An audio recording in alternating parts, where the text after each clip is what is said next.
வார்த்தை கேட்டாச்சு, இன்னும் ஒரு சைனும் கிடையாது, ஒரு அடையாளம் கிடையாது. 3 வருஷம் தேசத்துல என்ன இல்லை, மழையும் கிடையாது, ஒண்ணும் கிடையாது. ஆனா வார்த்தை எப்படி காதுல கேட்குது தெரியுமா? பெருமழையின் இரைச்சல், பெருமழையின் இரைச்சல். அப்போ எலியா காதுல அப்படி என்ன கேட்டுச்சு? அந்த பெருமழையின் இரைச்சல் என்ன? இப்பதானே சொன்னேன். 18:1 வாசிங்க. அநேக நாள் சென்று 3ஆம் வருஷமாகையில் கர்த்தருடைய வார்த்தை எலியாவுக்கு உண்டாகி, நீ போய் ஆகாபுக்கு உன்னை காண்பி. கர்த்தருடைய வார்த்தை எலியாவுக்கு உண்டாகி, நான் தேசத்தின் மேல் மழையை கட்டளையிடுவேன். அப்போ இந்த சத்தம் எலியா காதுல எப்படி கேக்குது? சத்தமா சொல்லுங்க. ஏன்னா கர்த்தர் சொல்லிட்டார் வார்த்தை. கர்த்தர் நம்மோடு பேசுகிற வார்த்தை நம்ம காதுல எப்படி கேக்குதுன்னு பார்க்கணும். ஆண்டவர் சொல்றார், நான் உனக்கு ஜெயத்தை தருவேன். அந்த சத்தம் நம்ம காதுல எப்படி கேட்கணும் தெரியுமா? இந்த ஜெயிக்கும் போது ஒரு சத்தம் உண்டாகும் தெரியுமா? அது அப்படி கேட்கணும். இதான் விசுவாசம். இவன் என்ன சொல்ற பாத்தீங்களா? எலியா, பெருமழையின் சத்தம் என் காது, பெருமழையின் சத்தம் இரைச்சல். கர்த்தர் என்ன சொல்ற? மழையை கர்த்தர் சொல்ல ஆகும். அப்ப எலியா காதுல அது எப்படி ஒலிக்கு தெரியுமா? அப்படி பெருமழை பெஞ்சா எப்படி சவுண்ட் வரும், அப்படி ஒலிக்குது. எலியாட்ட சொல்ற, நீ போய் போஜனம் பண்ணும், பெருமழையின் இரைச்சல் கேட்கப்படுகிறது. ஆனா உண்மையில இன்னும் ஒன்றும் கேட்கல, மேகமே எழும்பல. மேகம் எழும்புறது ஒரு சின்ன சைன். ஒரு கையளவு மேகம் எழும்புறதுக்கு எத்தனெல்லாம் ஜோம் பண்ண வேண்டி இருக்கு. நம்ம அற்புதம் செய்யும் அற்புதம் செய்யும் அற்புதம் செய்யும் ஜோம் பண்ணி கடைசியில எங்க வருவோம் தெரியுமா? ஒரு அடையாளத்தை ஆவது காட்டு ஆண்டவரே. இல்ல, ஜனவரி மாசம் நம்ம ஜெபம் எப்படி இருக்கோம்னா, ஏதாவது ஒரு அற்புதம், ஏதாவது ஒரு அற்புதம். 7 முடிஞ்சு இன்னும் 5 தான் இருக்கு. அட்லீஸ்ட் இந்த வருஷத்துல செய்வேங்கிறதுக்கான ஒரு அடையாளத்தையாவது.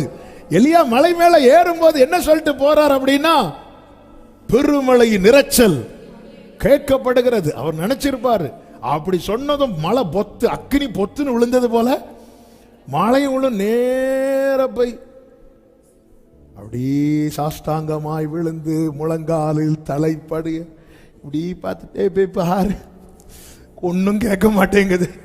என் காதுல மட்டும்தான் சில நேரத்தில் நமக்கு மட்டும் மழை பெய்யறது மாதிரி இருக்கும். ஏதாவது ஃபேன் ஓடிட்டு இருக்கும், சர்ன்னு வரும். என்ன மழை பெய்யுதா? இல்ல இல்ல இல்ல, நமக்கு மட்டும், எலியாவுக்கு மட்டும் கேட்டுட்டு இருக்கு. வாக்கு தத்துவம் நிறைவேறது வரைக்கும் உங்களுக்கு மட்டும்தான் அது கேட்கும்.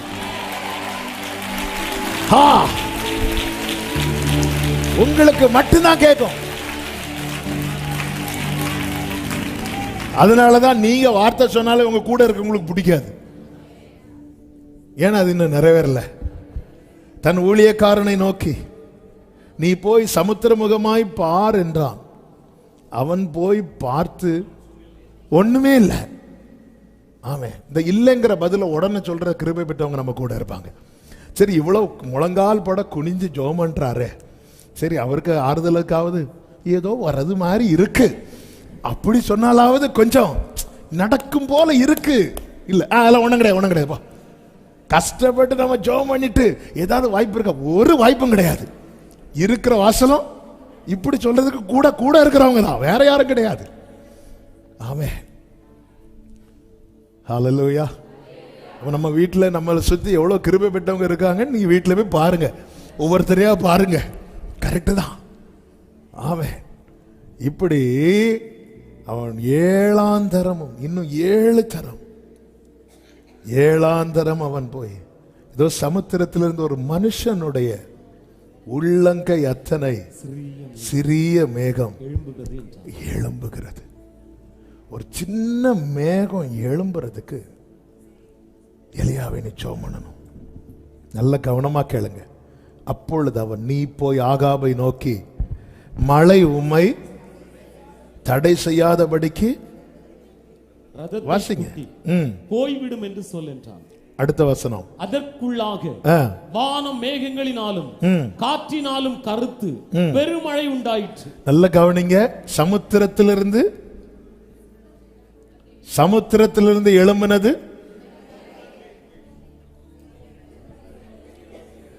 எலியா ஜெபத்தினால எழும்பினது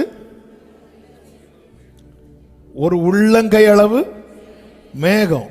ஆனா மேல இருந்து கர்த்தர் கட்டளையிட்டது, அதற்குள்ளாக வானம் மேகங்களினாலும் காற்றினாலும் கருத்து. நம்ம ஜெபம்லாம் இவ்வளவுதான் மொத்தமே. ஆனா கர்த்தர் அந்த ஜெபத்தை கேட்டு செய்ய போகிற கிரியை இருக்கிறதெல்லாம்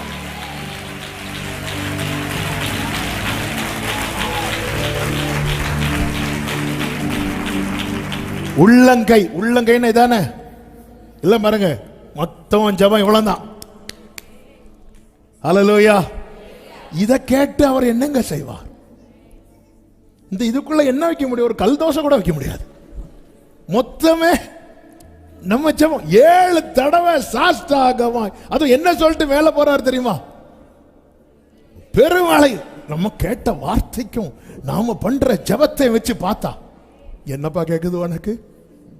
பெருமழை. ஆண்டவரே, என்னால் ஒன்றும் கூடாது என்னை தந்து க்ளோரே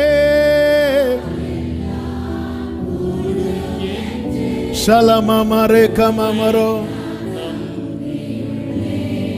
இப்பதான் அந்த பெருமழையே உண்டாகுது. பெருமழையே இப்பதான் உண்டாகுது. பைபிள் சொல்லுகிறது, ஆகாப் ரதத்தில் ஏறி இஸ்ரேலுக்கு போறதுக்கு முன்னாடியே அதற்குள்ளாக வானம் மேகங்களினாலும் காற்றுகளினாலும் கருத்து பெருமழை உண்டாயிற்று. எதற்குள்ளாக? 44 சொல்லப்பட்டிருக்க ஒரு சிறிய மேகம் எழும்புகிறது. அது எழும்ப ஆரம்பிக்குது. அப்ப இதுவரை எழும்ப விடாத அளவுக்கு ஒரு தடை. ஆனா என்னுடைய பிரேயருடைய ரிசல்ட் என்ன தெரியுமா? இது எழும்பும், எழும்பும். என் ஜெபம் தூபம் போல எழும்பும். அது எழும்ப ஆரம்பிச்சுட்டா 6 தடவை பார்த்துட்டு எலியா மட்டும்.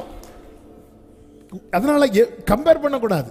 நான் அதுக்கு ஜெபம் பண்ண உடனே கிடைச்சிட்டு இதுக்கு கிடைக்கல, அதனால நான் ஜெபத்தை விட்டோம். எங்க பிரேமா இருக்குல்ல, ஆண்டவர் என்ன சொல்லி அனுப்புவார்? நீ உன்னை ஆகாபுக்கு காண்பி, நான் தேசத்தில் மழையை கட்டளையிடுவேன்.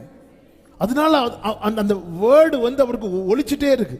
அதனால காது எப்படி கேக்குதுன்னா பெருமழை இறைச்சல். போன் பண்றாங்க வெளியூர் வெளிநாட்டில இருந்து நமக்கு வேண்டியவங்க, நாங்க நாளைக்கு காலையில் வந்துருவோம் சொல்றாங்க.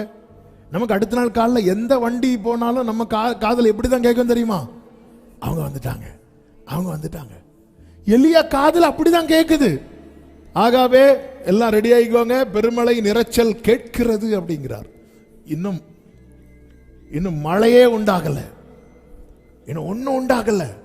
ஆனா கேட்குது. போய் அதே மாதிரி என்னை கேளும்.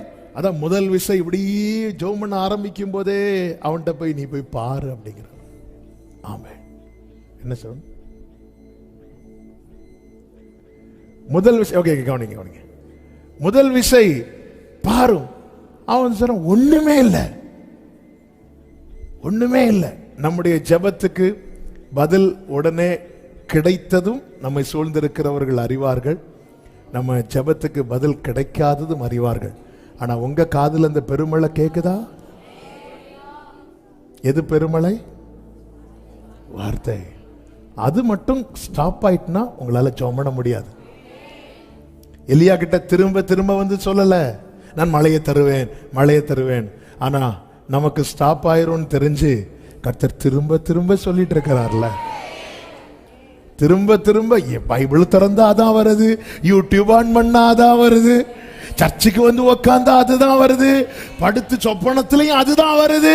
நான் என்ன ஆண்டவரே பண்ண?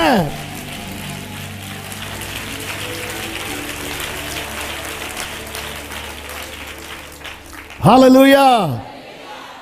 சொந்து போகாம ஜெபம் பண்ணிருங்க. சில பிரேயர் ஃபைல் எல்லாம் இன்னைக்கு தட்டி எடுக்க போறீங்க. ஆண்டவர் நான் விட்டாலும் நீங்க விட மாட்டேங்கிறீங்க. கூட இருக்கிறவன் சொல்றான் ஒன்றுமில்லை என்ன. உங்க ஜெபத்தையும் பார்க்கறான், வெளிய சூழ்நிலையும் பார்க்கறான். அவன் தான் சொல்றான் ஒண்ணுமே கிடையாது, ஒண்ணும் கிடையாது சொன்ன திருப்பியும் இவரு சாஷ்டாங்கமா விழுது. எப்படி இருக்கும் அந்த வேலைக்காரனுக்கு? இந்த வயசு காலத்தில் இந்த மனுஷனுக்கு இது தேவையா? ஒழுங்கா சாரிபாத் வீட்டில் அப்பமும் சாப்பிட்டு எடுத்து இருக்க வேண்டியது தானே, இது தேவையா? எல்லாம் சொல்லுவாங்க. உங்க ஜெப லைஃபை பார்த்து நிறைய பேர் இல்லைன்னு சொல்லிட்டு இருக்கிறாங்க. அவங்க வந்து சொல்ல போறாங்க, ஒரு சின்ன சேஞ்ச் தெரியுது, சமுத்திரத்திலிருந்து ஒரு உள்ளங்கை அளவு.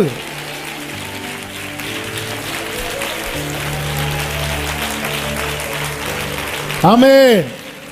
நீ நன்மையை அனுபவிக்க கூடாது என்பதிலே சத்துரு மிகவும் கவனமாக இருக்கிறான்.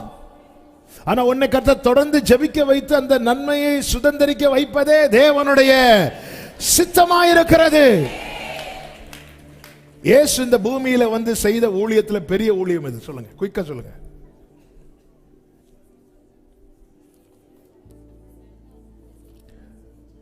தண்ணீரை ஃபாஸ்டிங் பிரேயர்ல அதெல்லாம் தான் நமக்கு மைண்ட்ல வரும்.